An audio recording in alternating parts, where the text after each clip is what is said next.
All right. Hello, everyone. Welcome to Irrigation 101, brought to you by the City of Fort Worth Water Department and Tarrant Regional Water District. And before we get started, I'm going to tell you all a little bit about some housekeeping and everything that we've got. So you can ask questions throughout the presentation by entering them into the little question and answer box, and our speaker will get to questions at the end. There should be a handout on the control panel. There might not be. If I did not, oh yeah, there is. So if you look like in the control panel, there should be a little area where you can download a handout, and that's just a little handout about your sprinkler controller that you can download and look at later. Our speaker today is Dr. Dotty Woodson, and she is an expert in many things, but one of those things is irrigation. And then my name is Heather Bass, and I am a conservation coordinator at Tarrant Regional Water District. And then we also have with us Becky Begley, and she's with the City of Fort Worth. And so she'll be able to answer any questions if anybody has any Fort Worth specific questions or anything like that tonight. So before we get started, I'm going to turn it over to her so she can just talk a little bit about some of the great stuff that Fort Worth has going on right now. All righty. Thanks, Heather, and thanks, Dottie, for allowing us to host another Irrigation 101 session. We like to offer as many of these as a year we can to our residents to help them better understand their sprinkler system. I also wanted to, whoops, can we go back? Sorry. I also wanted to just real briefly remind the people that are here tonight, whether you live in Fort Worth or anywhere in the Metroplex, we have a lot of classes and events on tap this year. Our water saving seminar series, which is monthly at the Botanical Research Institute of Texas. It kicked off last week, but there's 8 more of those left. Be happy to let you sign up for any of those at savefortworthwater.org. Yard Smart, everyone has heard of Yard Smart. It's our biannual big gardening conference. It's going to be Saturday, March the 5th this year. We're going to have 2 English tracks, a Spanish track. You'll get to see, I believe you'll get to see Dottie doing the a rain barrel workshop while you're there. We've started a new series this year with the Fort Worth Library. We did 2 last year. We're doing 8 this year. Those kick off in March with Your Better Yard, and we have 2 Your Better Yard seminars in March, 2 irrigation basics in April, and then 4 more sprinkled throughout the year. And TRWD is one of our sponsors of that. And then March 14th through 20th is Fix a Leak Week. It's a nationwide event to focus on water conservation by finding and fixing those simple little leaks that you have around your house. And we're sponsoring 2 virtual workshops Texas-wide. It includes City of Dallas, Fort Worth, the Austin area, Houston area. You can fix your indoor leaks, learn how to fix those on Tuesday night, and learn how to fix your outdoor leaks on Thursday night. And so we're excited to have you guys all come to any of these live or virtual sessions. Again, savefortworthwater.org is our website. That's where you can find registration information for everything. And finally, down in the bottom corner, you can also go to savefortworthwater.org and check out our new irrigation video series. It's a series of 8 videos to help you better understand your sprinkler system, and they're broken down topic by topic. So thank you, Heather, for giving me a minute to promote our wares for this year, and I'll get out of Dottie's way. Great, thank you. And I don't know why that was just changing by itself. Sorry about that, but the slide just kept changing on its own.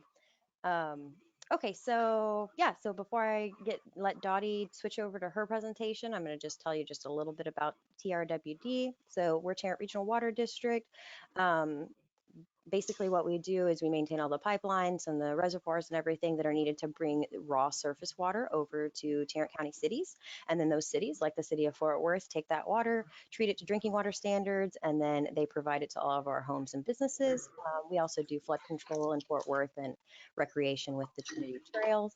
And so our water conservation facing website is savetarrantwater.com, and you can go there to find some of our resources that we have. And that is because, you know, we provide a lot of these things because really water conservation is one of the most important water supply strategies that we have so that we can continue to maintain a water supply for our future growing population.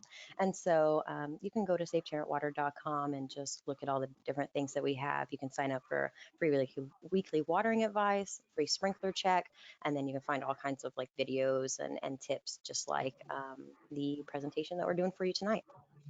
So now I'm going to go ahead and turn it over to Dottie and let her start sharing her screen and start her presentation. So like I said, Dr. Dotty Woodson, and she is a irrigation expert. Hold on, Dottie, let me give you permission Oh, to share. okay. Okay, you should have permission now, I believe.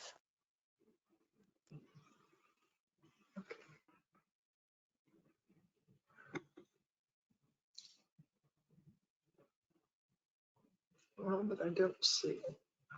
All right, I'm seeing your screen now, but you need to like bring up the presentation full screen. Okay, If you click on the like PowerPoint tab at the bottom of your screen, it should pull it I'll up do for you. that.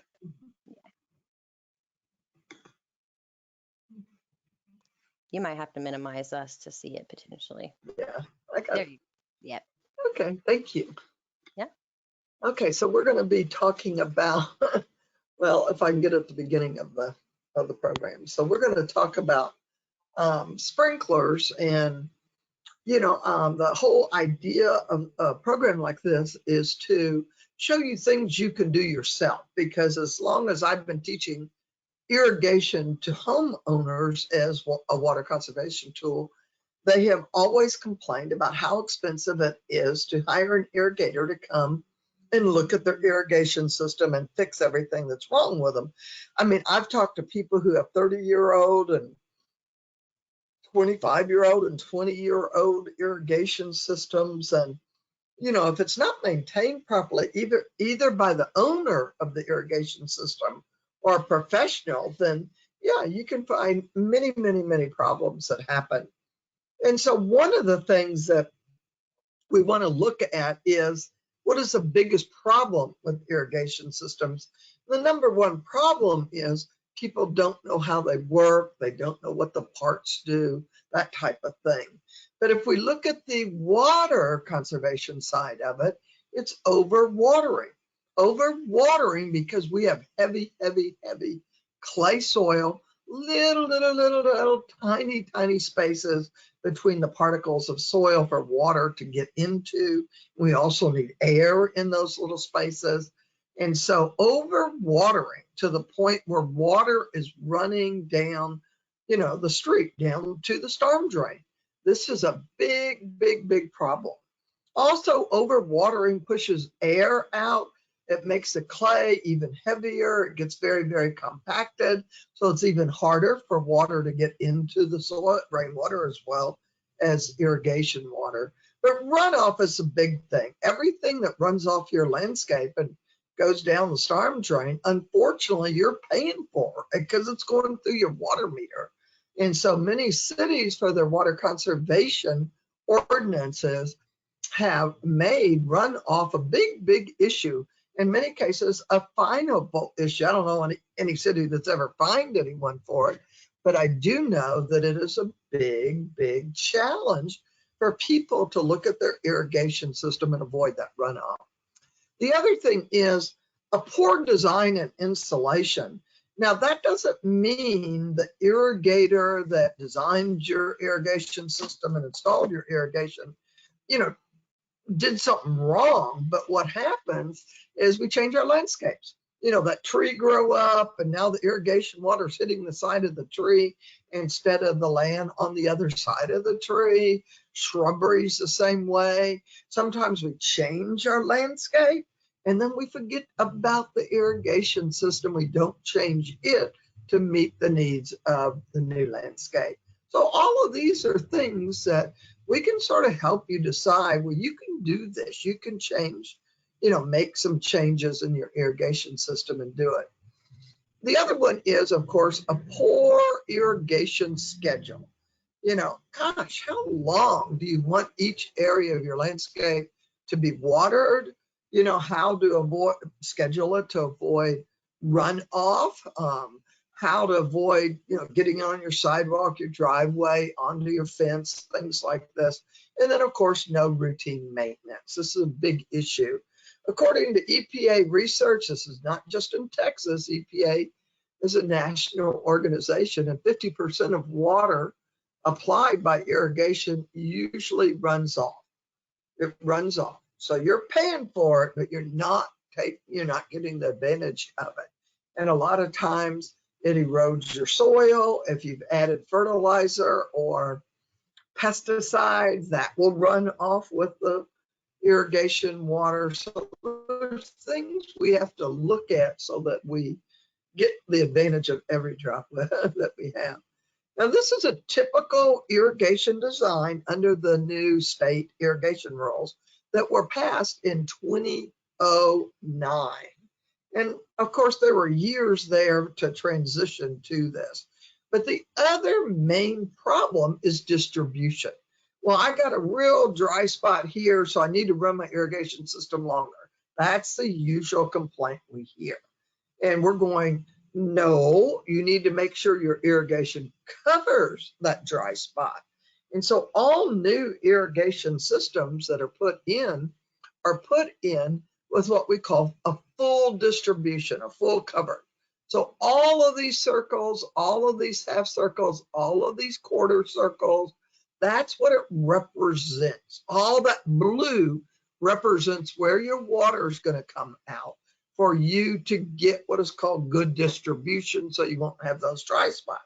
Now, I don't know how old your irrigation system is, but if it's older than 2009, this wasn't implemented when they designed and installed it.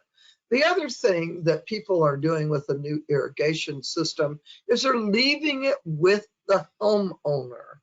They're putting it in the city's computer because they're all digital now. And so they have to get a permit in order to put an irrigation system in. An irrigator has to approve the drawing. Yeah, this works. Here's a list of all the materials used, all the emitters, all the sprinklers, everything is on here. Where the valves are, right here, what size of the valves, and then there are these big red spots right here. These are the valves. These are what turns the irrigation zone off and on, open and close. When it's closed, no water comes out in that zone.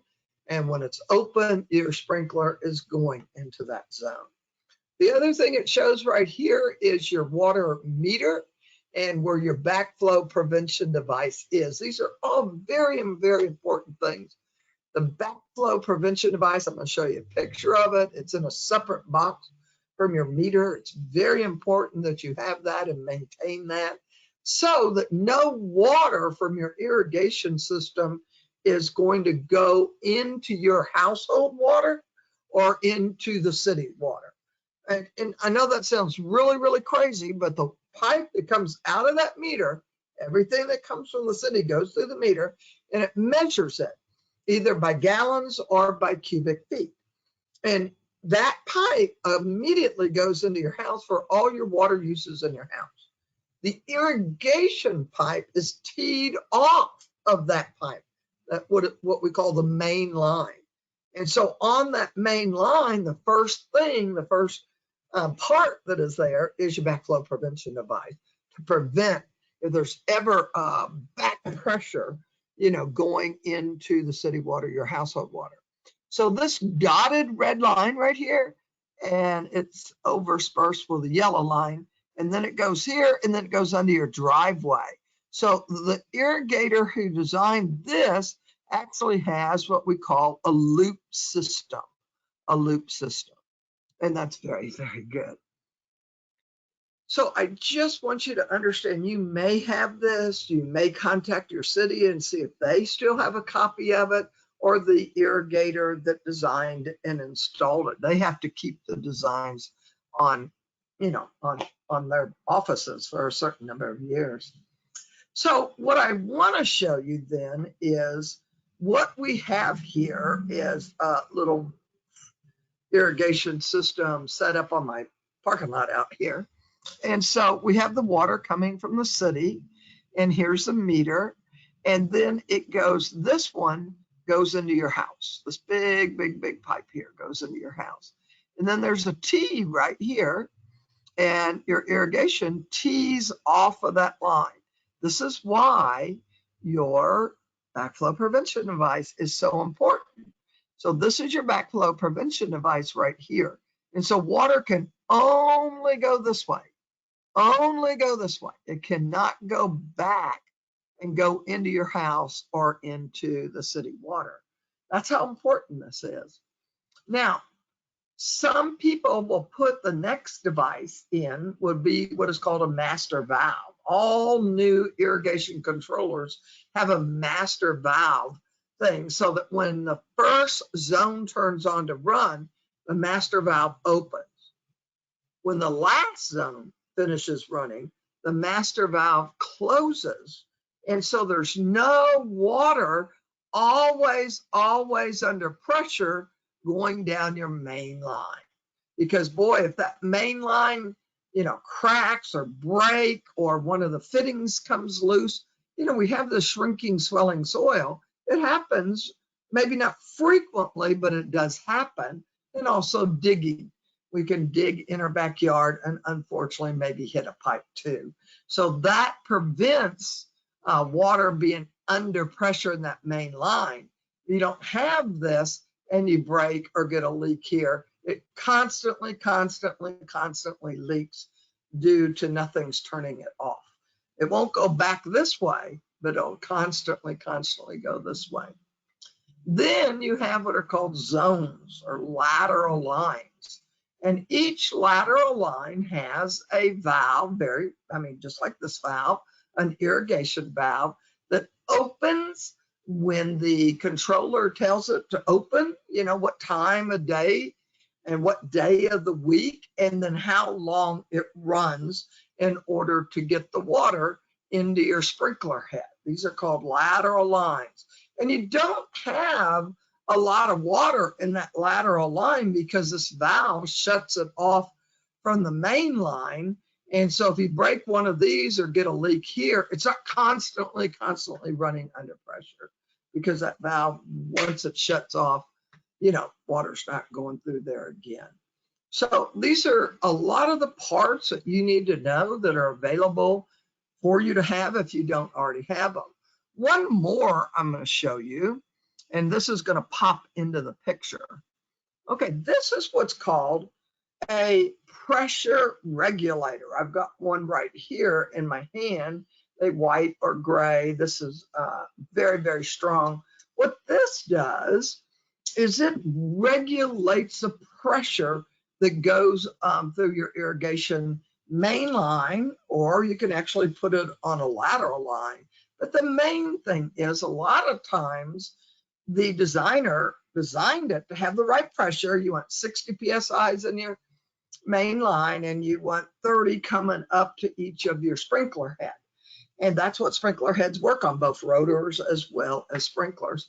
And the thing about it is that sometimes the pressure changes through what our city's providing us for, because they're having to put it through more pressure to get the water on down to the neighborhood, and the next neighborhood, like that.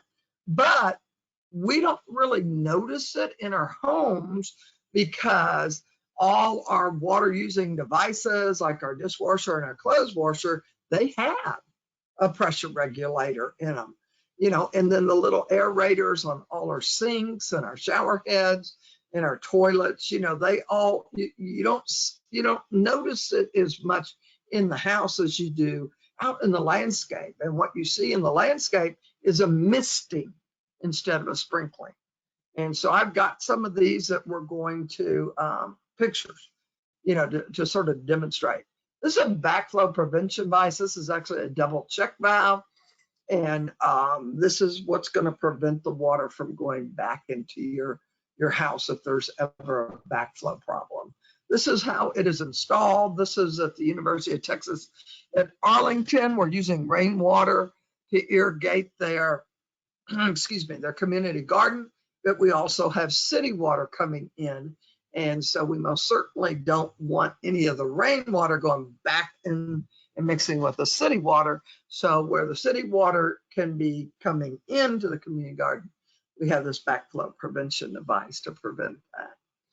There are all kinds of covers that you can put over your backflow prevention device. Your backflow prevention device may be in a box in the ground. I know mine is. And that's because the rules have changed since that was put in. But when they changed the rules, they didn't say you have to go back to all those that were installed in the ground and bring them above the ground. But all new irrigations from now on will have the backflow prevention device above the ground like this. This is what manufacturer specifications, how best it works. In commercial sites, of course, backflow prevention device are checked every couple of years to make sure they're still functioning correctly in order to prevent that backflow. And the rock looking covers that you can get to them, if you're afraid of, freezing, this year, I don't think we've had problems, but last year we did. And there's a cushiony, like balloon type thing you can blow up inside that rock around your pipe, so there's no damage during a hard freeze. And the rocks come in different colors. They come in a light gray, a dark gray, a light brown, a dark brown, so that it can look part of in different shapes too, different shapes. So hopefully it will look good in your landscape. Now, this is how an irrigation valve works, whether it's your master valve or your zone valves, all the same. And so it opens with a signal that it can get from your irrigation controller. If you think of your irrigation controller sort of like an alarm clock, you set the time of day you want it to go on. And every zone that you have in the irrigation system, you're going to set the run time. Oh, in the day of the week, you set the day of the week. We'll look at one in just a minute. But this is what I wanted you to see. The water comes in under pressure, from the city. And then when you get the signal from your irrigation controller, or you can see a thumb comes in here, a finger comes in here, you can turn it on manually too. But see how that seats down very, very nicely and stops the water from going into your, keep running out of one of your sprinkler heads. Sprinkler head is the next part that you need to know about. This whole thing is your sprinkler head. And so we want you to be very, very familiar with all the parts, because one of the things that you can do very, very easily is if the water's not coming out right, if it's not got a nice clean pattern, if it's not throwing the water out as far as it should be throwing, sometimes what happens, this nozzle right here, the nozzle right here gets stopped up because this riser goes up and down, up when it's running, down when it's not. And a lot of times we can get a little bit of soil in here. We can get grass clippings. If it's in a flower bed, we might get a little bit of leaves and mulch, So this riser, it's very important that it comes. Now, right here at the top is this device right here. And what this does, it's a wiper. And it's supposed to prevent stuff from getting up into that nozzle and stopping the nozzle up or deflecting the proper pattern, that it should be. And this is what's called the cap. This is what keeps everything in there. Otherwise, when the spring pops up, man, everything would just fly away. And so the cap is very, very important. And it should be right here at soil level. You want to be able to see that cap. One of the reasons why is because if you have everything turns off, the lowest sprinkler head in your system will leak water for a while until there's no pressure there pushing water out. And so you want to be able to see that. You also want to see that it's working properly, it's popping up properly. And so that's very important. And the top of the nozzle is a little screw. And here's an example. Do you see this little screw right here? And this screw gives you the capability of turning it so that you can tighten it, so you can shorten the throw that it goes, or lengthen the throw that it goes, or loosening it so you can shorten the throw. this situation comes up sometimes when the water constantly hits your fence or constantly hit the side of your house. So very important, that we know all this. This part is all underground, attached to a different type of riser. And then eventually it's on your lateral line. This is screwed in right here, but this and this are glued in to the lateral line. And so it's just important that we know all this. So I'm hoping that most of the things we recommend that you do when you check your sprinkler system is all above ground. So we'll look at some of these things. But first of all, I would love for you to understand how much water your sprinkler system uses. This is what's called the meter method. And this is so easy that I think we all can do this. You need to know where your meter is, of course, and your irrigation controller. And so what we want to do is make sure no water is running indoors. Don't be running your dishwasher or your clothes washing machine or someone taking a shower, those type of things. And then you want to read your meter. You want to go over here and write it down. Don't think you're going to remember it. Please write it down because I would forget it by the time I'm finished. And then run your irrigation system, as you would. I mean, just go over to the controller and turn it on.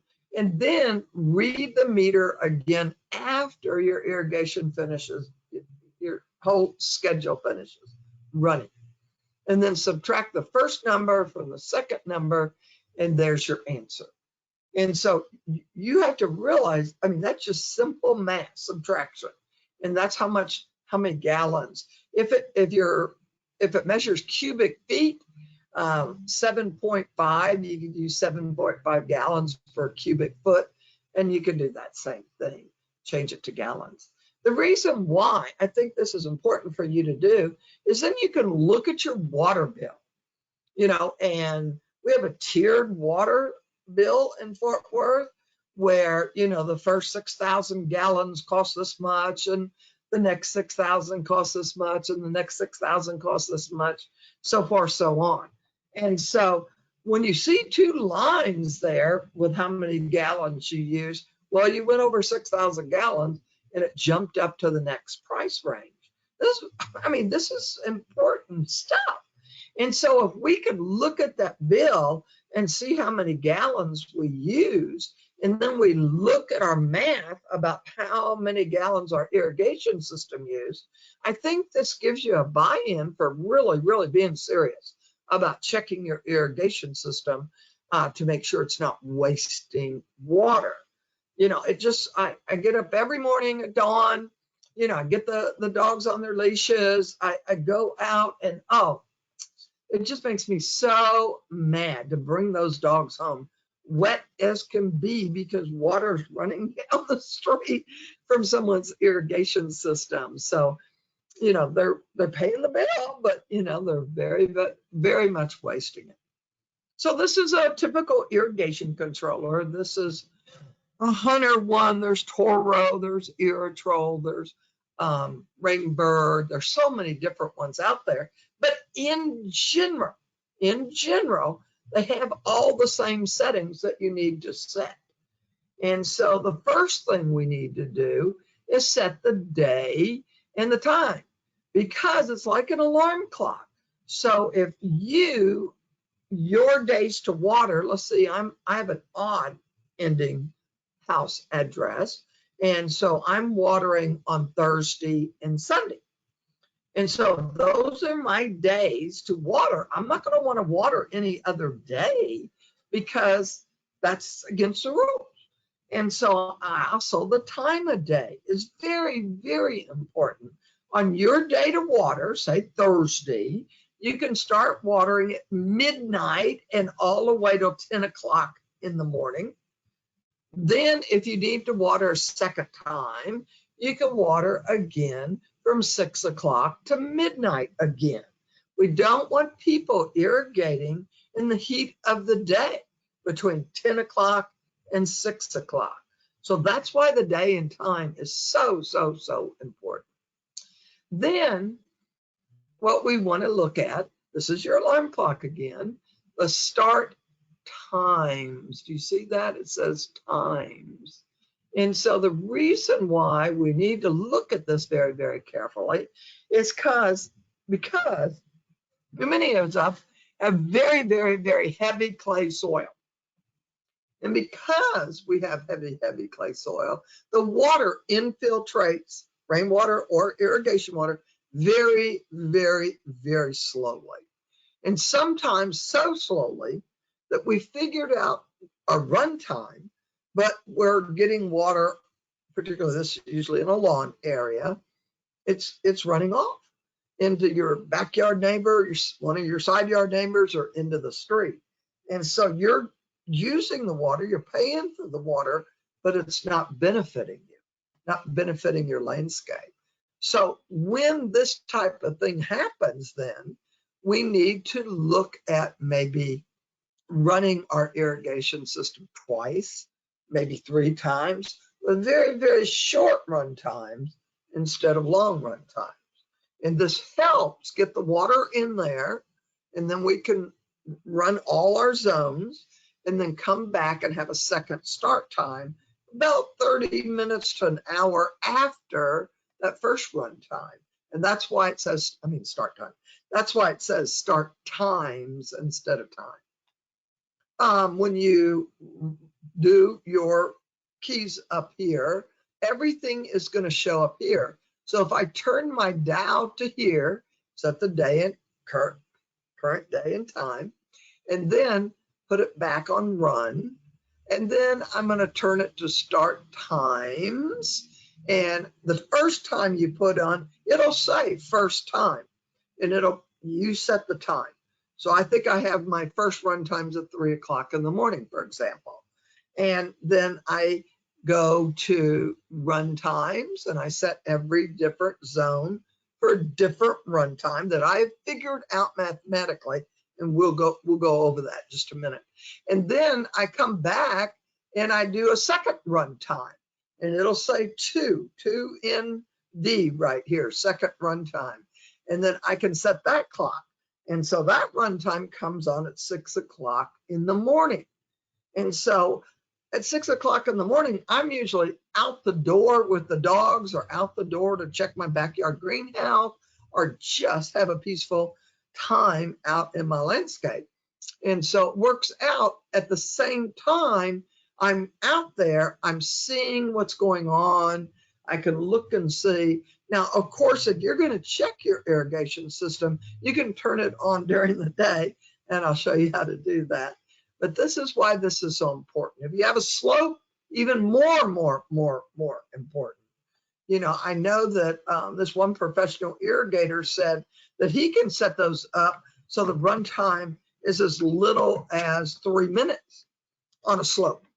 But anywhere else, I think 5 minutes, 6 minutes, you know, something like that, that works out real well. So the water goes the first run.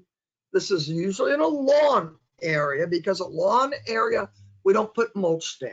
We rake all the leaves. We rake all the grass clippings. We're not building up the soil by leaving the organic matter there. Think a minute. No one rakes a forest. No one fertilizes it. And so all that debris from the trees and all the animals that live in the trees falls to the ground, and it decomposes.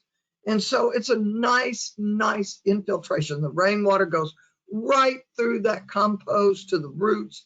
It's just a beautiful, beautiful natural thing. But a landscape is not natural, so to speak. I mean, we might put a lot of natural stuff in it, but it's not natural. But in our planted beds, like our shrub beds, our perennial beds, our vegetable gardens, you know, our ground cover beds, you know, we mulch those. I mean, we should mulch those twice a year, you know, once in the spring and then once in the fall. And mulch breaks down and becomes part of the soil, just like in nature. Soil builds up in the prairie by the prairie grasses, you know, dying and decomposing in the forest because of all the debris from the trees. And so it's real easy to change your infiltration rate in your flower beds and your ground cover beds, because you're letting that organic matter, the leaves and twigs and everything, decompose and become part of the soil. Your run time is determined by you. No one's going to say this is a secret about run time. The run time is according to you. One of the things is, how much water does your plant need? Is it your lawn area? Is it your perennial bed? Do you have all cactuses and succulents and yuccas over here? You know, what is the plant water requirement? And so that's what we have to know. And when you planted the landscape, and you could see on the tags, it'll say high water use or medium water use or low water use. Well, if you've lost all those tags, which many of us do, you know, you can go to several different websites. Texas Smartscape is one of them. Aggie Horticulture is another one. And what they do, they have all the landscape plants on there, and the names of them, the pictures of them, how tall they get, how wide they get, and what is their water requirement and what is their light requirement. And so that information is easily available. If you'd like something a little bit more personal about it, you could take leaves or, you know, a stem off of the plant you're trying to identify to the nearest garden center. The independent garden centers are going to be a little bit better than the big box store, but don't hesitate, because a lot of the box store people have great people on there. The other thing we have to look at is this water days. Many cities only allow one day to irrigate.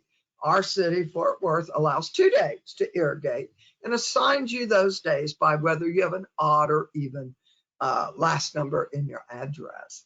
And so let's do what the city's asking us to do.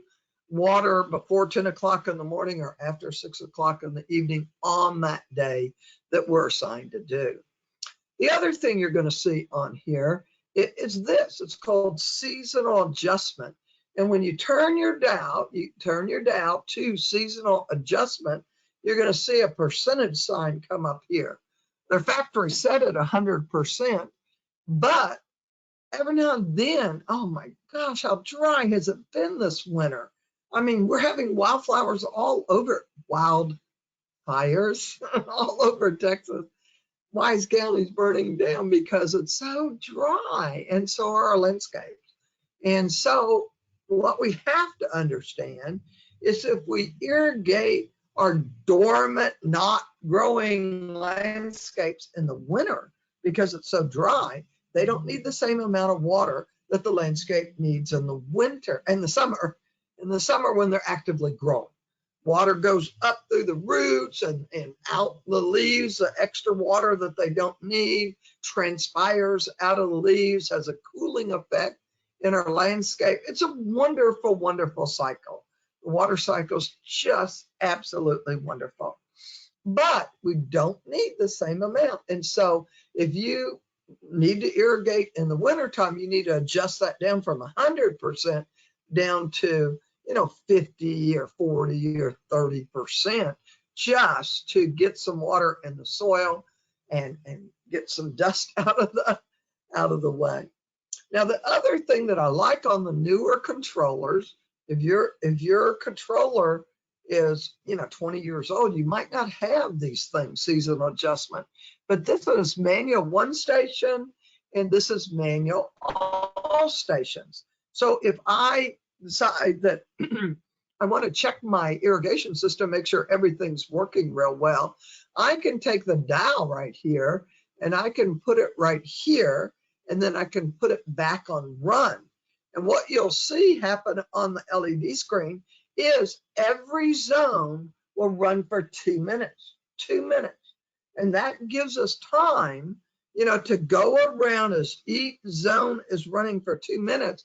And we could use some flags to flag the irrigation heads that we see a problem with. And any of you can do this.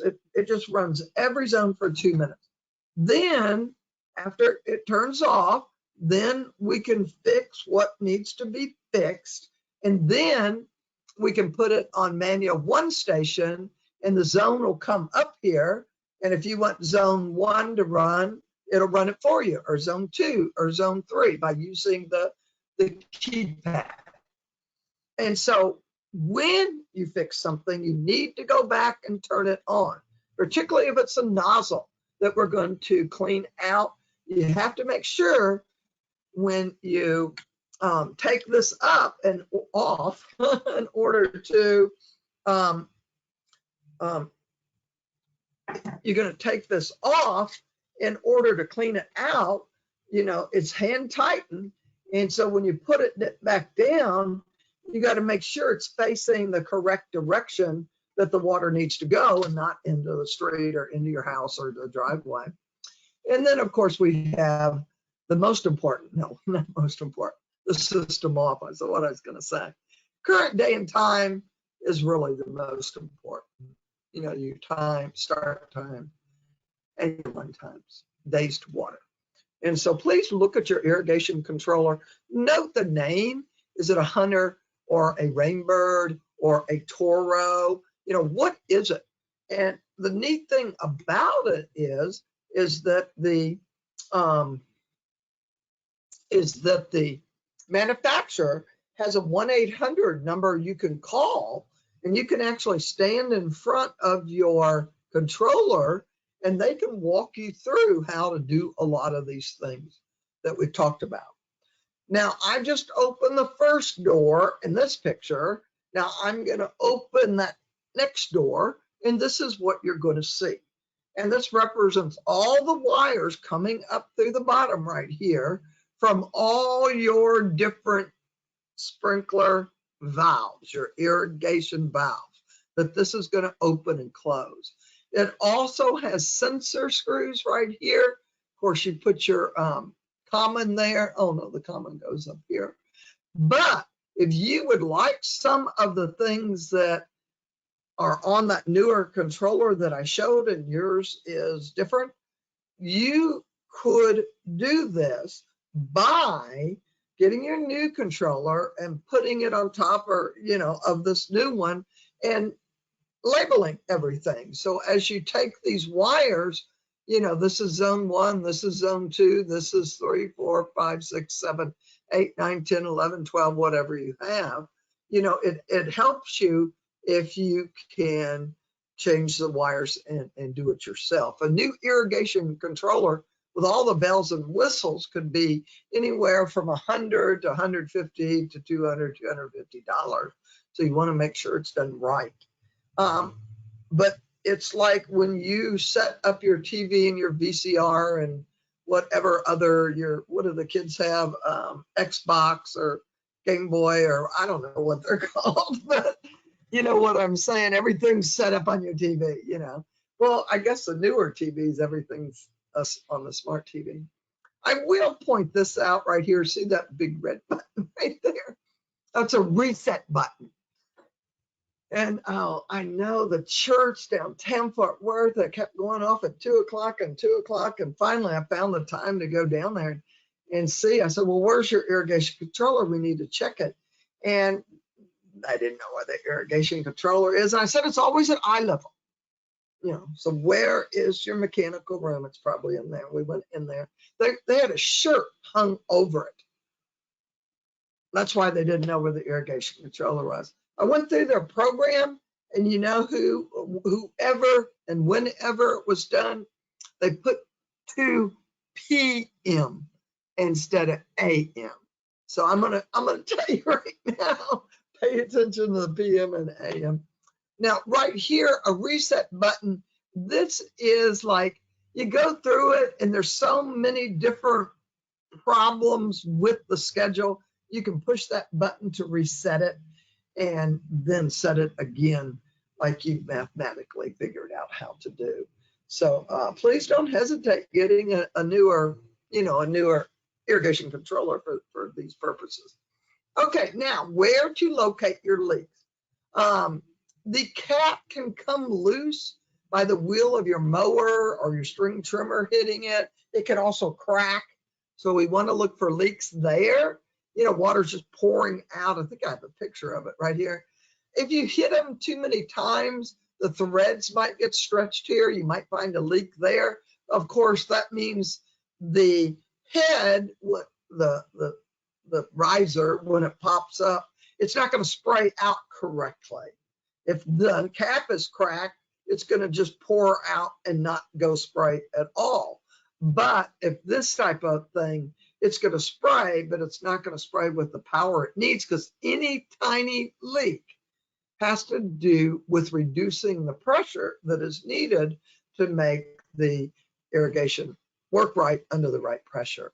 Like I said, this is threaded and these are glued. Now you have to realize this is probably 12 inches down. So that's why I'm going to show you a lot of things that are above ground so you don't have to dig so deep. So, you know, a spray nozzle partially or totally clogged. That's the most common thing that we see. Sprinkler nozzle sprays water onto the sidewalk or driveway. This is very, very easy for you to fix. We'll show you how. Sprinkler nozzle head broken or gushing water not popping up. Sprinkler head no longer straight up and down. Sprinkler causes a cloud of mist instead of sprinkling. Grass, shrubbery, tree blocking the distribution pattern. Dry landscape areas because you don't have good coverage. And irrigation heads installed too far apart are not in the recommended square or triangle pattern. So this is in the handout that Heather has provided for you of this list right here. So if you want to do your own irrigation checkup, you can look at this list and look for all of this. Now I'm going to tell you right now, Tarrant Regional Water District, City of Fort Worth, and all the other cities in Tarrant County, they're offering free irrigation checkups. You just have to go to the website, Save Tarrant Water, Save Fort Worth Water. Water is awesome. You know, go to there and there's a place for you to sign up. You can call, you can email, and set up an appointment, because what Tarrant Regional Water District and City of Fort Worth look at is this is an educational opportunity. And so the irrigator that's going to come out wants you to be there so he can actually show. He'll document everything in a report. He'll take pictures of everything wrong. He or she, the irrigator that comes out to do the checkup, is not allowed to do the fixing. But on the website, there's a real nice list of what we call green professionals that have taken extra training in order to provide you with the services to conserve water. We call it find it, flag it, fix it. You know, this is, you know, flags are available anywhere. Use popsicle sticks, use, you know, the wooden skewers like you do for shish kebabs, you know, anything that you can to mark the ones you want to go back and relook at. Now, runtime. We don't want this to sound complicated, and there are very, very great formulas in order to figure out exactly what your runtime should be. But I'm just trying to make it a little bit easy. So what we need to know is what the precipitation rate is, and that's measured in inches per hour. And so Heather is providing you with these cups right here, and the directions are in the bag for you to do what is called a catch can test. And that can measure the inches per hour that your irrigation is distributing. The other thing that this will do, so if you have an empty can over here and a full can over here, then the distribution is not good. And so you have to look at why are the irrigation heads not getting water in that spot. And sometimes the length of the throw is not good, particularly on older systems. And sometimes it's the nozzles all clogged up and therefore not contributing to wetting that area. The infiltration rate is the breaking of the soil tension. Now, again, this is in lawn areas, because remember, in planted bed areas, you're not going to have horrible surface tension to try to break, because you're going to keep a mulch there. You're going to keep a mulch there. And that mulch is constantly breaking down and becoming part of the soil. And so it doesn't create that tension in order with like clay soil. Then you have the percolation rate. Now this is how deep the water goes, how fast the water goes in inches. 4 to 6 inches is good, but in clay soil, it takes a long time to get it there. And a long time can cause runoff and cause pollution. And so that's why we recommend the cycle and soak irrigation thing where you have more than one runtime. Okay, so the catch cans. This is an Aggie catch can. And you see I flagged this. Now, there's a sidewalk, right? And so all new irrigation systems put their irrigation heads 4 to 6 inches away from any impervious surface, sidewalk, driveway, and house. And so this should be a half circle. And it looks like more like a quarter circle, except some's coming out here. And so to me, it's very obvious what it is that the headstock, not the head, but the nozzle is stopped up. So this is when I'm going to think about taking my nozzle up, unscrewing it, and cleaning it out and putting it back on, and then check to make sure I have it facing the right direction. Catch cans, my grandkids love tuna. And so you might have a dog or cat that loves the little cans of food, or you can use Tarrant Regional Water Districts or City of Fort Worth catch cans. This is what we're looking at, the soil infiltration rate. Why does clay soil make this so hard? Well, if our irrigation system is putting water out at an inch an hour, or 0.9 inches an hour, or 0.7 inches an hour, hopefully 0.6 inches an hour, that's what you want, then is it going into the soil if it's clay? It's 0.1 to 0.4 inches per hour, the infiltration rate. And so is it going to get in there? That's what we have to look at, but what is that? And so this is why you're going to look at this. And we're going to use our catch cans, look at the pour distribution if that's it. And then we're going to spread our catch cans out. And then after about 30 minutes, because even though you turn the sprinkler off, the water's still moving. And in clay soil, it moves horizontally as well as vertically, as well as down. And so about 30 minutes after that turns off, that's when you want to do what we call the screwdriver test. And you stick the screwdriver, and look, it's almost the whole way in there. I use a 6 or 8 inch screwdriver. I'd like to water to 4 inches. 3 is okay, but 2 is not. And so it's very important that then we pull this up and look at where it's muddy. So boy, we had some water here, here, here, here, here. That's about 4 inches if this is a 6 inch screwdriver. So that's pretty good if we can get water 4 inches deep in a lawn area. Like I said, in a planted bed area, if we're putting mulch on there at least twice a year, we're building soil, and that soil we're building has a very high infiltration rate. Now, eventually, of course, it hits that clay bottom down there somewhere, but at least it gets to where the roots are. The roots are opportunistic.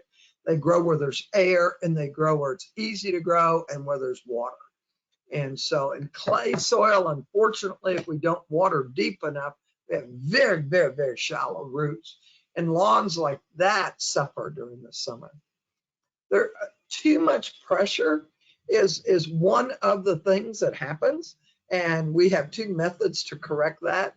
Install a pressure regulator after the flow prevention device, the backflow prevention device, like this, but you'd want it to say, 60 psi. Install pressure regulator, regulated sprinkler head. And so see where it says PRS? This is pressure regulated sprinkler. And so this would go on each sprinkler, and the pressure regulator is in each sprinkler. When TCEQ changes the rules again, they're probably going to require pressure regulated heads or a main pressure regulator in the system. Okay, sprinkler's too deep. How can I tell? Well, I don't see the cap, number one. But number two is it's hitting the grass right there. It's not popping up high enough. We put in irrigation heads that pop up 4 inches. And we do that for a reason, because in the summer, we recommend that you let your grass grow taller so it shades the soil, cools off the rest of the grass clippings, because the grass that you clip, it doesn't grow there. It grows new blades up in between there. And so then you're going to cut them again. Sometimes those grass blades fall apart. You can leave your grass clippings on the ground, let them decompose and become part of the soil. But this is just too deep. And so I don't want to see a lot of digging have to be done, you know, for you to go all the way down to the T and put another riser on. What I want to introduce you to is this piece right here. This piece, see, it has the capability of being 1 inch or 2 inches or 3 inches. That's usually going to do it. And so what I could literally do is cut the grass down to this riser that I want to leave in the ground. And then I would take this off, and then I could put this on. So it can all be hand done. And I could put this back on there, or I might need to cut 1 part off or 2 parts off in order. You want the cap to be at the soil level. You want it right here where you can see it in order to do that. And that way, the riser that pops up when the water's running is going to be above that grass, When I see a sprinkler head like this, I know the nozzle stopped up. I don't have a clean stream pattern of water. You know, it's all broken here, broken here. You're going to have very, very poor distribution of the water. And so this is something that we need to flag and then go back and check. In order to check these things, you want to have 2 things. You want to have a screwdriver that you can get the riser up and nozzle up. And then this is a wonderful tool. You can find it at the handyman stores in the irrigation department. And what that does is once you have your, okay, I thought I left it loose enough I could pull it up with my nails. I was wrong. But once you have this up and you want to have both hands, instead of having to hold the riser with your hand, this tool can hold it in place for you. And so I can pull it up like this, and then I can take this tool and I could clamp it right here to hold that up for me. You see how that works? That's pretty good. And then I can unscrew this, clean it out, put it back on, and then let that fall down. Okay, the other part of this tool that I want you to show you is this part right here. See how it's not like needle nose pliers, it goes out. And there's a big deal reason for that, because sometimes we let go of it too soon. If we let go, we unscrew our nozzle and the filter. We're going to clean this all out just by, I carry a bucket of water, swash it in there. Okay, but what then if I let that go? And so what this does is it allows me to put it in here and then pull this back up. How about that? Very, very handy tool. Very handy tool to have. Okay, let's look at the other one. And so this is Jimmy Bergdorf. He works for City of Fort Worth. He's one of their irrigators. And what he's seeing is a clogged nozzle. And so he's pulling that up, and he's going to clean that nozzle out, put it back down, turn the system on to make sure that it's facing the right direction. Misaligned head means the water is being distributed in an area you don't want it distributed. In fact, there's 5 things wrong in this picture. Number 1, it's raining. and the sprinkler system is running, we all need to have what are called rain sensors. And this is actually a freeze and rain sensor. And so if this hole right here is full of water or partly full of water, it'll override your sprinkler system going on. And then if it's a freeze and rain sensor, it'll keep your irrigation system running while it's freezing. Very, very important tool. Head not vertical. And so even if it was spraying the water in the right direction, you know, it's not going to distribute the water like it's designed to distribute it. The other thing is it should not be here. It should not be here. You do not want to ever have an irrigation head like on the corners of your driveway when you're coming off the road. How many of you have run over those? Or let's blame it on the dog. I'm not the dog, the teenager, you know, that's new driver. So we need to do that. All rules now say to put your pattern in a square pattern or a triangle pattern. So I could put a irrigation head way over here. I could put one way over here and then one right here. And then I would have that triangle and get that corner watered that way. Then I need to dig that up and either cap that off or take it out.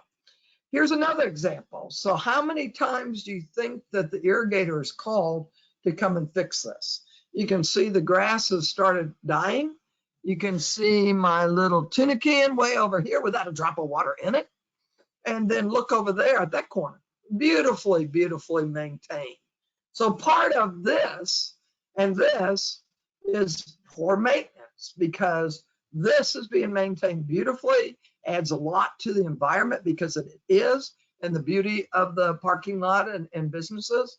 And over here, a truck's running over it every time it makes that curve with that rut there.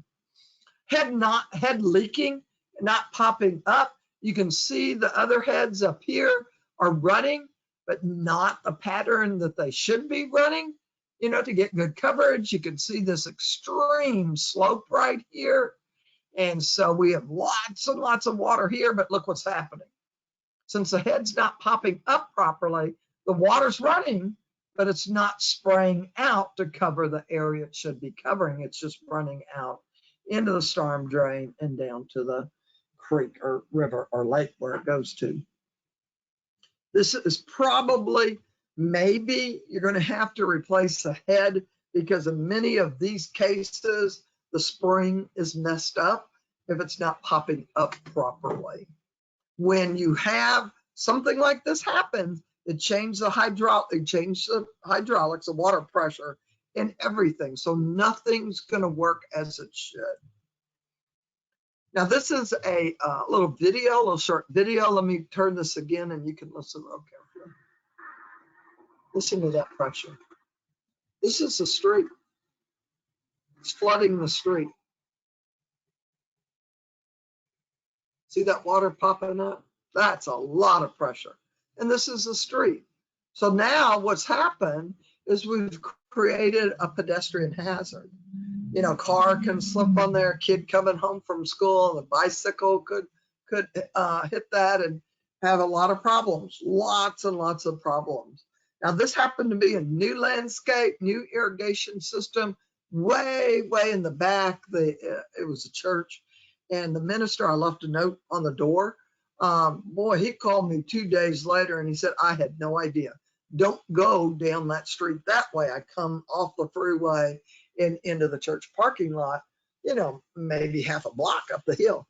And so he didn't know about this and he was so glad to find out about it. And I guarantee you every mama, because I was going to an elementary school around the corner to check out their school garden. Everyone appreciated that getting fixed because of the dust, the mud, and the debris that it was creating. Head not vertical. And so look what has happened over time because the head's not vertical and distributing the water properly. It's just going straight down. It's killed all the plants in the area. And look at the erosion. Look, the soil's up to the edge of the sidewalk here, but look how much has been lost due to this head not putting the water out properly. And is that easy to fix? It takes some digging to do, but eventually you can pull it back up, put your soil back in the hole, and do that. If you have to, you can go all the way down to the T, and like I said, this would be a corner T, but you could break the seal on the glued part and get it upright. But usually you can just dig the hole and pull it back, fill the hole back with soil. Low pressure. This can happen.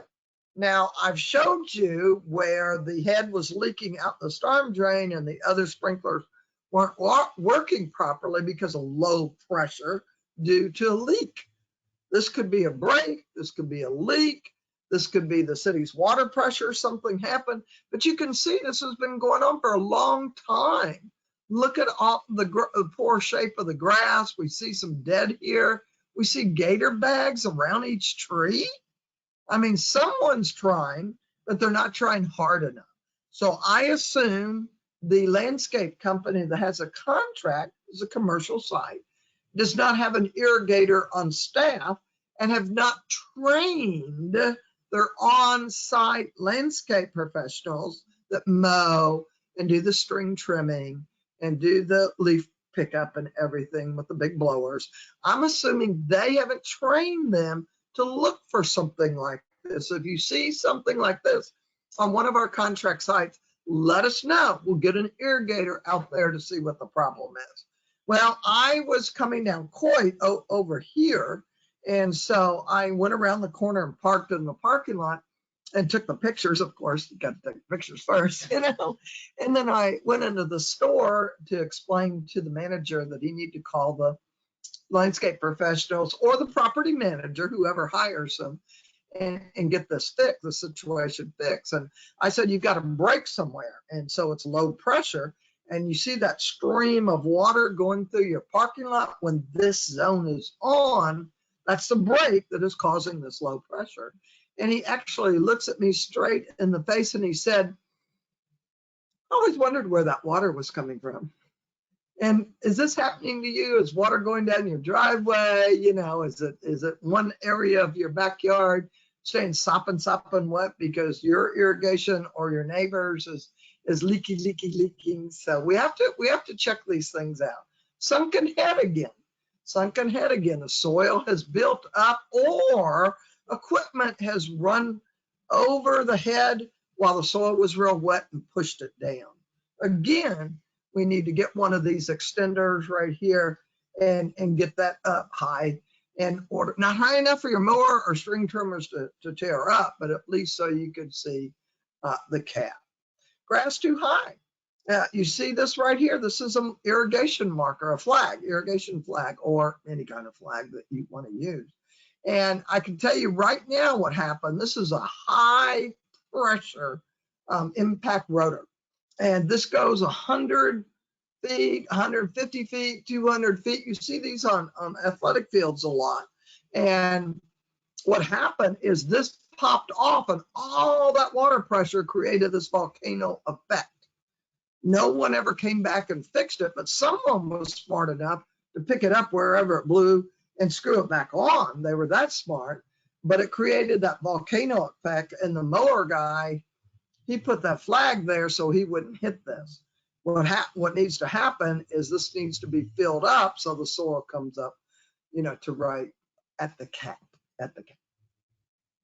Okay, irrigation head blows off or nozzle blows off. If it's a nozzle, it's going to be a little bit higher up than this, but it's a head. My grandkids and I were walking the dogs, and we see the head right here. We picked it up and put it on while the water was running, because I don't want soil go down in the riser. And so I got, pretty wet, and, my grandkids like, oh, let's do it again. We want to get wet too, and I'm like, oh, that wasn't the idea. Left a note for the homeowner to check it. Again, raining, and it's running, and it's broken. And this again is a broken head or the nozzle. Leaky valve, you see the water going out across the sidewalk, and if you look real closely, You see algae growing. It's very slimy right here. And if you look real closely, the little nice smooth concrete that they made, it's cracking and breaking up. I see this on asphalt. I see this on driveways a lot. It's not always tree roots that are doing the damage. It's the water. And so this needs correcting. The valve is not shutting down good. And so when you have something like this happen, you look for your valve box. Your valve box will be in a green or black, about a 6-inch round box with a lid on it. You can pull that lid off of the box and you'll see the valve in that box. And right here is where the mechanism goes up and down, up and down. Here's the wires that go to your controller. And you see these big giant screws right here. So you can take your screwdriver and get those up, and then just gently lift this up. Take a wet rag, wipe there so that the O-ring is nice and clean, and then screw it right back down. Now this is, like I said, it's usually the lowest head in the landscape that will keep leaking and leaking and leaking. This is obviously going on for a long time. The leaky valve, or is the box not draining properly? Clay soil. And so when they put these boxes in for your valve or your backflow prevention device, they dig down deeper than the box and they fill the hole with gravel. And then they, hopefully nothing is going to happen. But this is one reason why the manufacturers of the backflow prevention device want it above ground. So it's not in the, not going to drown like this. This one didn't drown, but it could, damage. Mist instead of sprinkler. A sprinkler head should be putting out a sprinkler like raindrops, It should not be blowing away and evaporating with the wind before it even hits the ground. This is a change in landscape issue. You can see the sidewalks right here, soaking wet. And you see this head was left out here by the curb. I'm pretty sure they just missed it, because you most certainly don't want water on your composted granite buffer there, because it becomes a seed bed if it stays wet. But this is too high a pressure. You're going to lose about half your water to evaporation, and the slightest bit of wind is just going to blow it away and evaporate it. It's not going to hit your soil and benefit your plants. Again, too much pressure, too much pressure. Look how high this mist is being blown. And so most of this, again, is going to be blown away and evaporated. You're not going to get it into your soil. Again, this is a sidewalk this is on. And I know the rainbow's pretty, but it shouldn't be there. You want it to sprinkle. You don't want it to miss. This is a typical, new installation. And you can see there's water in the storm drain, but you notice it doesn't look like a river. It doesn't look like a creek. That's what we want to prevent. So if a little bit high pressure and we get a little bit of blowback, that's okay. But that's why they're asking everyone to put the sprinkler heads away from the curb, away from the driveway, so you don't get that blowback like you do in older systems. Again, very poor design, because you want to water the soil, not the street, not the plants themselves. You want to water the soil where the roots are. This is creating a pedestrian hazard. It needs to be fixed. Most cities, the state law requires all new irrigation systems that are in a narrow area with impervious pavement on two sides to be in drip irrigation. And that's what needs to happen here. This needs to be in drip irrigation. Drip irrigation applies water very slowly under very low pressure. And so it's very beneficial to the soil, the plants, and all the microorganisms associated with the plants in the soil. And so that's what needs to happen here. Here's, oh, I thought I showed, I thought I put a cracked one on here. But see, the cap has come loose, probably, you know, by a mower hitting it a couple of times. All that needs to do is the cap needs to be screwed down again. I don't think I've ever replaced an O-ring in those caps. They work just great. Poor design, poor maintenance. Well, of course, it's poor maintenance because, you know, look how beautiful this area is here, and this area should look that same way. So just plain simple poor maintenance. This is irrigation water hitting the side of the fence. We have a lot of calcium in our water, and that calcium is causing that scallop effect. And it could be on the side of a building, it could be on your house. I mean, I've seen brick literally, that calcium and that water hitting it constantly start eroding the brick or the masonry, you know, in between the brick. We don't want this. We don't want this. We need to move those heads, replace those heads. One of the narrow areas like this, you could put in drip irrigation, and this is the street side of the sidewalk, drip irrigation. But you could also move the heads to the center and put in nozzles that spray the water this way, not a circle, half circle or quarter circle, but side to side. Any narrow location, you want those types of nozzles to do that. Now, what I would be doing in a situation like this, I don't want to replace the whole entire thing. But if I have a head that's being constantly run over by the side of my driveway or sidewalk or hitting my fence like this, I want to move it. This is what's called a swing arm. And it comes in 6-inch, 8-inch, 10-inch. And what I could literally do, instead of having to move my pipes in an area like this, I could measure this, you know, how far I need to move this and get the appropriate swing arm. And then I could put the swing arm here so that my head's out in the center of that area, not, you know, up against the sidewalk, but in the center. And then I can get the nozzle that sprays side to side. That works really, really well. Now, the other thing, of course, if there's a little bit of adjustment that needs to be made, either we need to pull the length of the throw back, or we need to get more throw further, you know, to catch up with the other sprinkler heads. We can use this wonderful nozzle screw. And so I could literally, if I want to lengthen the throw, it's righty-tighty, lefty-loosey, clockwise, counterclockwise. So I would literally put my screwdriver, and they're usually a flathead. You need a flathead. And so I could put this in here. And if I want to lengthen the throw, I'm going to tighten it. In other words, create more pressure so it can go further.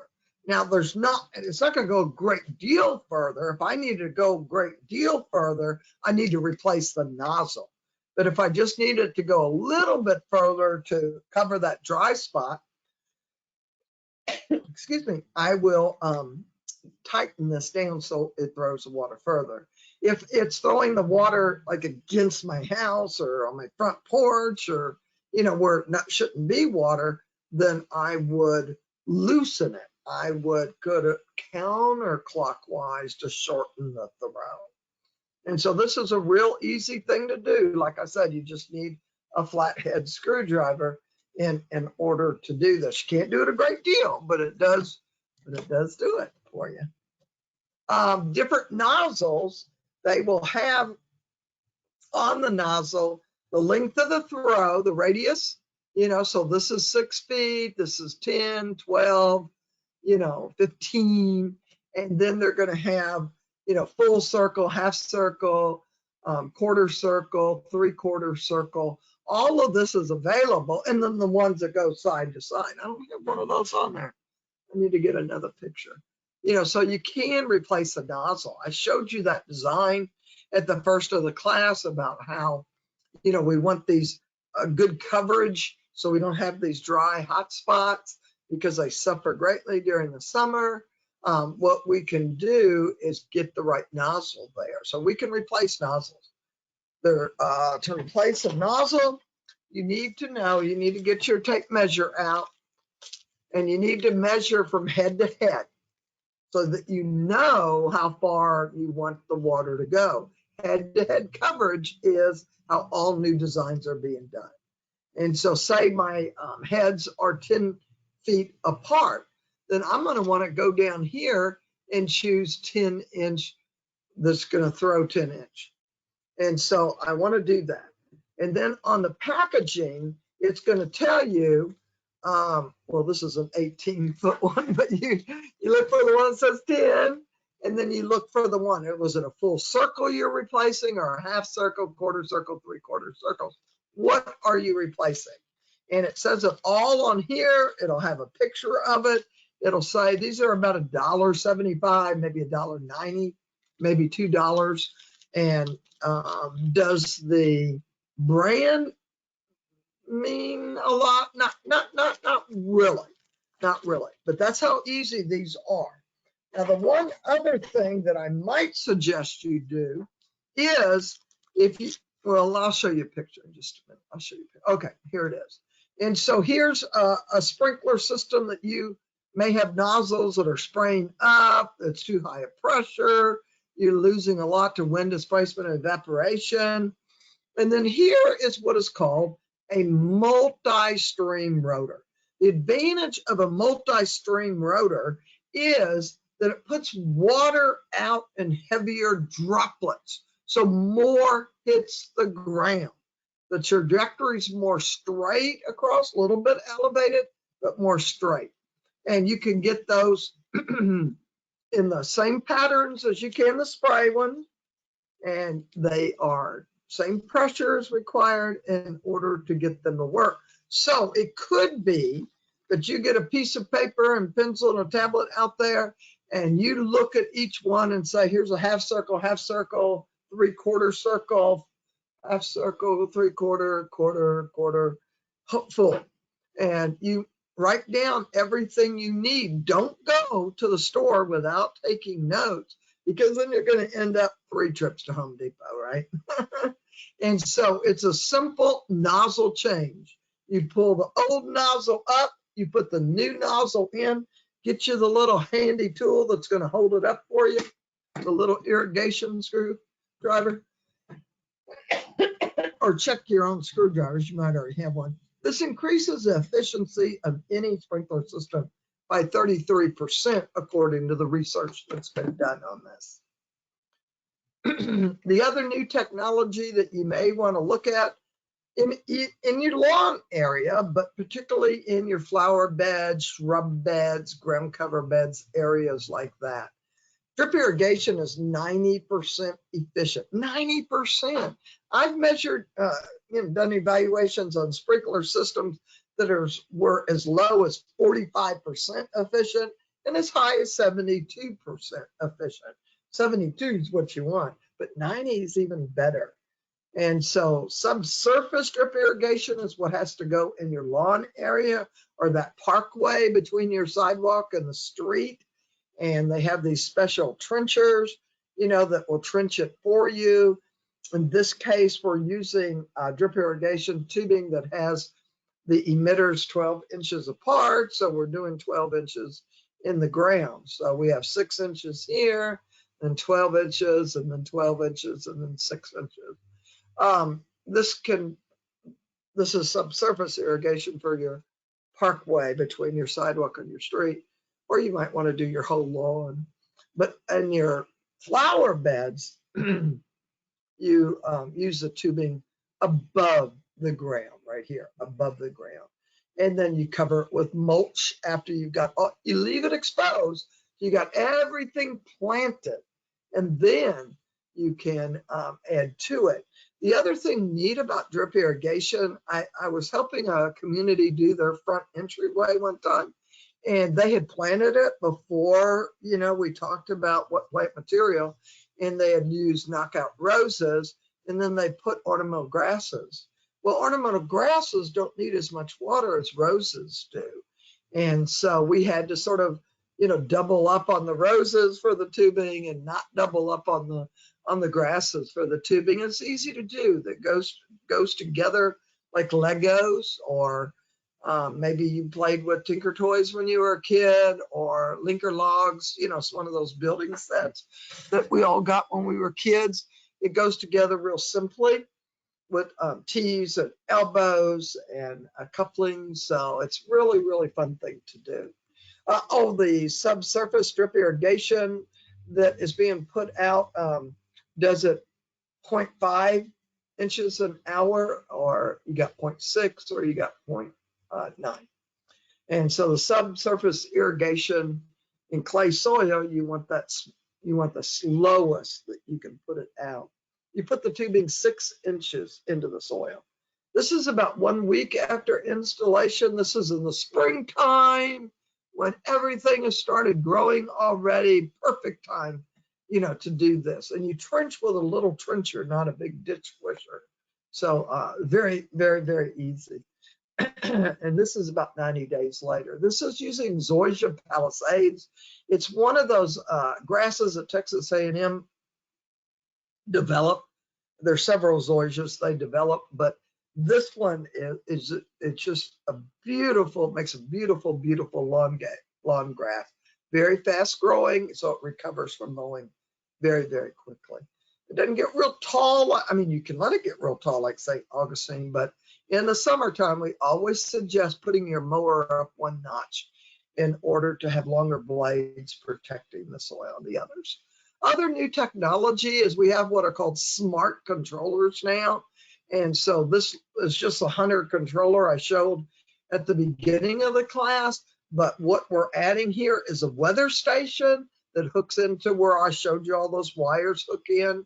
And then we have a little tiny box, where is it, right here, that can go, and we attach this to the controller, and it will do a soil moisture reading.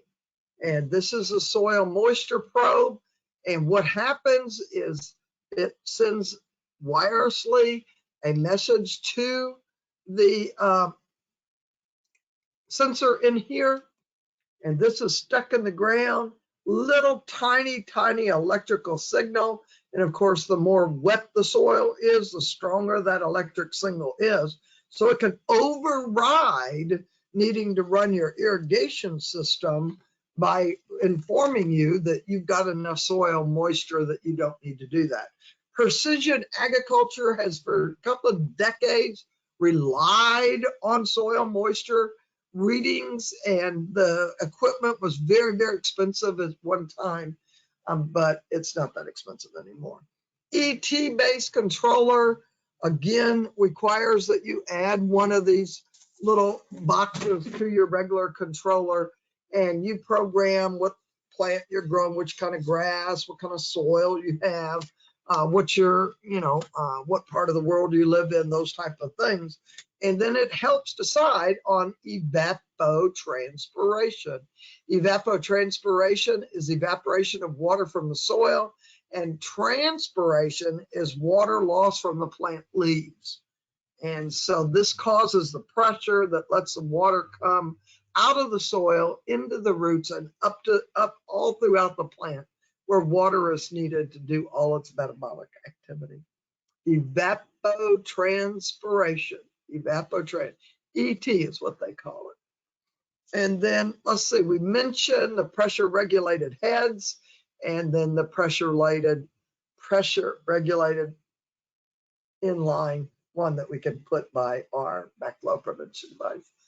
And then rotors. A lot of us may have rotors. I know that sometimes you have large landscape areas and you have rotors that are going to cover, the water. Again, every rotor is basically the same, but not. And so every manufacturer of the rotors has a tutorial on their website, and they can walk you through. This is your nozzle right here. And when you purchase your rotors, it comes with what we call a tree of nozzles.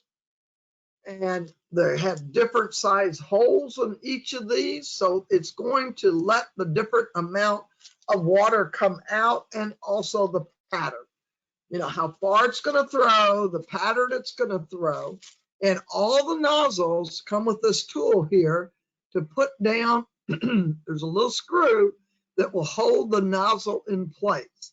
A lot of time people will put the nozzle screw even down further than this, so it'll hit the stream of water, so it'll fan the water out more.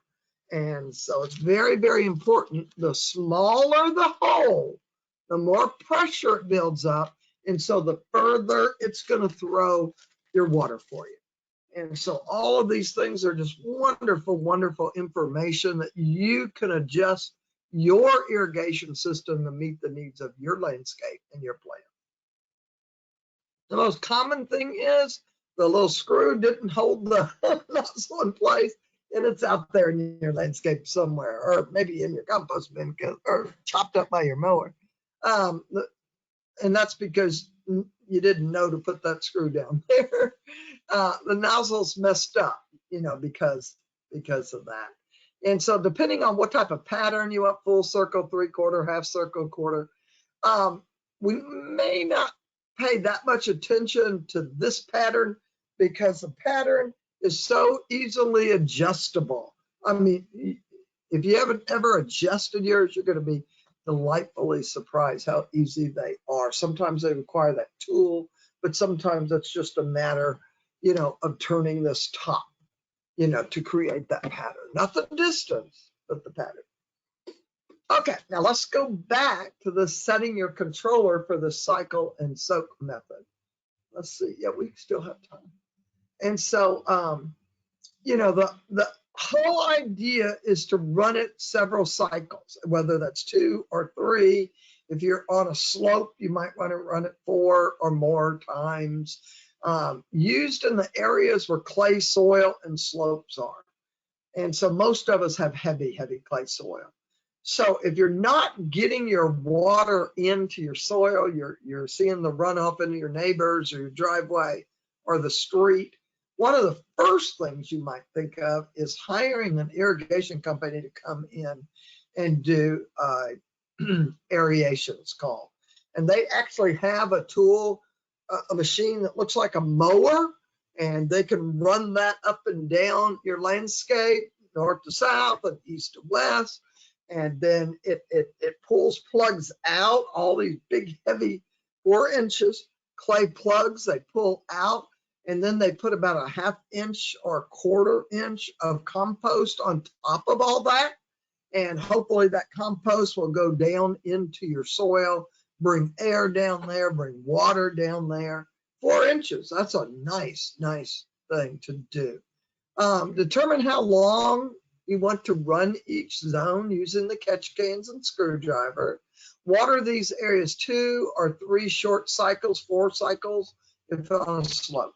And wait an hour or more between cycles. So like I said, my first start time's at 3 o'clock in the morning. My second start time is at 6 o'clock. And there's about an hour in between when the last zone runs and when it comes on for the second cycle.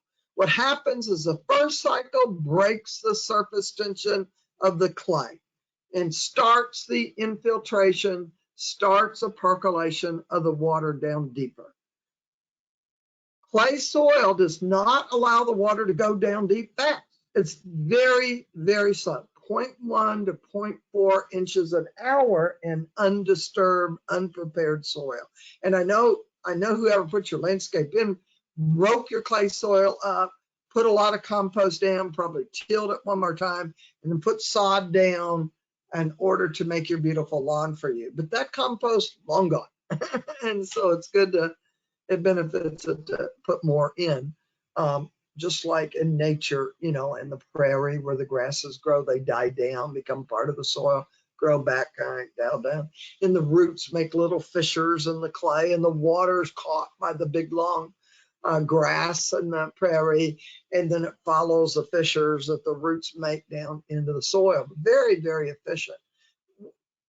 It's hard to duplicate that in a lawn area with the type of lawn grasses. All irrigation regulation is done by the Texas Commission on Environmental Quality. That's also where you get your license to be an irrigator. An irrigator, it's very, very costly to become an irrigator because of the classes you have to take before you can even take the exam. And then you have to pass the exam. So you have to keep up your insurance, you have to keep up your license by getting continuing education units every year. So it's a fairly costly thing to do, but well worth it. And so be sure you get a licensed irrigators. Of course, now the resources that we recommend, the number one is your water utility. You know, hopefully if that's Fort Worth, save Tarrant water. Water is awesome. Save Fort Worth water. I don't have that up there, but I should. Texas Smartscape is a program we wrote for the North Central Council of Governments we started writing in 1999. This is how long I've been working with landscape water conservation. And it's all about plants. It's all about water, low water use requiring plants with pictures and how tall they get and how wide they get. Very, very nice pictures. Aggie Horticulture has one. It's called Earthkind Landscaping right here. This is Texas Smartscape. This is Earthkind Landscaping. And again, great, great information about the plants and how they grow. The Tarrant County Master Gardeners have a help desk and their extension offices in downtown Fort Worth. This is a number. Please write it down. They're there Monday through Friday from 9 o'clock to 4 o'clock. Every Monday through Friday, and they'd be glad to answer questions for you. They'd be glad to email you fact sheets about water, fact sheets about plants, you know, any type of questions like it. They're very, very well trained. And of course, Master Gardeners education doesn't stop once the classes are over. For the first year that they're Master Gardeners, they volunteer all over Tarrant County at various gardens and demonstration areas, Fort Worth Botanic Gardens. So the first year you learn a lot in the classroom, but then you go out and learn hands-on with the other Master Gardeners. So wonderful, wonderful thing. So let's see now. Let's see. I think that Heather already showed you this about the weekly watering advice. This is at Save Tarrant Water. Free sprinkler system checkup right there. See what? Look there. It says sign up. That's pretty cool. And then the Green Pros. These are landscapers and irrigators who have taken extra training from the city and from Texas A&M Extension in order to get that title Green Pro. And then here is my email, but you can always get me through Heather or Becky also. So let's see, are there any questions? How about it, Heather? Thank you, Dottie. Yes, there are a few questions. So everyone, if anybody has any questions for Dottie, go ahead and put them in the question box there. It looks like there's one question about the catch cans and how you can get those, and I'll send out an email about that to everybody afterwards with the recording and everything after we're done with the presentation, probably later this week. Somebody is asking about like switching a zone over to drip irrigation. Can you talk a little bit about what that requires? Yes, if you want to switch a zone over to, you have to do the whole zone. And so part of what you have to do is cap off these. Okay, so this can be simply done by taking everything out of it and putting a cap right here. But one of them, the one maybe in the central area of the area you want to put, you put what is called a converter.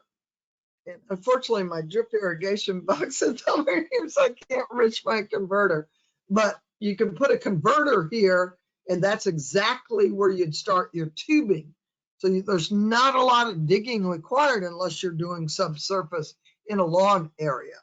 But you could use one head if the zone is on one side of your sidewalk driveway.